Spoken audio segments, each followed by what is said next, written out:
جب بھی ہم سے کوئی گناہ ہوتا ہے تو ہمارا گناہ فوراً نہیں لکھا جاتا، ہمیں وقت دیا جاتا ہے تاکہ ہم اس میں توبہ کر لیں۔ کتنا وقت دیا جاتا ہے، کیسے وقت دیا جاتا ہے، بڑی اہم بات ہے، اس کو توجہ سے سن لیجیے گا، اور اللہ پاک کی کتنی کمال رحمت ہے۔ جیسے کہ آپ نے سن رکھا ہوگا کہ کرام کاتبین دو فرشتے ہیں جو ہمارے نیکیاں اور گناہ لکھتے ہیں،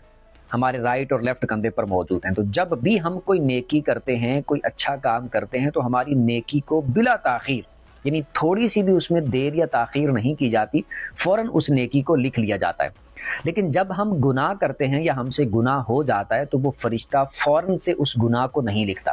انتظار کرتا ہے، تھوڑی دیر رکتا ہے کہ شاید یہ بندہ توبہ کر لے، شاید یہ بندہ توبہ کر لے، تو کچھ وقت وہ انتظار کرتا ہے، رکتا ہے۔ اگر اس وقت کے اندر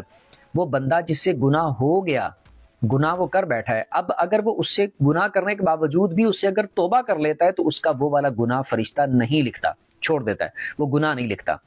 اور اگر وہ انتظار، جو اس کو وقت ملتا ہے، انتظار فرشتہ کرتا ہے، اس میں وہ توبہ نہیں کرتا، تو تب پھر وہ گناہ لکھ لیتا ہے۔ اور بعض روایتوں میں اس طرح موجود ہے کہ وہ جو لیفٹ سائڈ والا فرشتہ ہے کہ جو گناہ لکھتا ہے، وہ رائٹ سائڈ والے فرشتے سے پوچھتا ہے اور 3 بار اس سے اجازت لیتا ہے کہ میں اس کا گناہ لکھ لوں،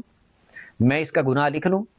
میں اس کا گناہ لکھ لوں۔ اس طرح 3 بار اس سے اجازت لیتا ہے، اور جب وہ اس دیے ہوئے وقت کے اندر اپنے گناہ سے توبہ نہیں کرتا تو پھر وہ رائٹ سائڈ والا فرشتہ اس کو بولتا ہے کہ ہاں اب اس کا گناہ لکھ لو، اس نے توبہ نہیں کی۔ اور اگر وہ توبہ کر لے تو پھر اس کا گناہ نہیں لکھا جاتا۔ یہ اللہ پاک کی کمال رحمت ہے کہ اللہ پاک ہمیں اس گناہ کے معاملے میں بھی اتنی رخصت اور وقت عطا فرمایا اللہ پاک نے۔ تو جب بھی کوئی گناہ ہو جائے، جانے انجانے میں یا جان بوجھ کے کر بیٹھیں، فوراً اللہ کی بارگاہ میں توبہ کر لیں سچے دل سے۔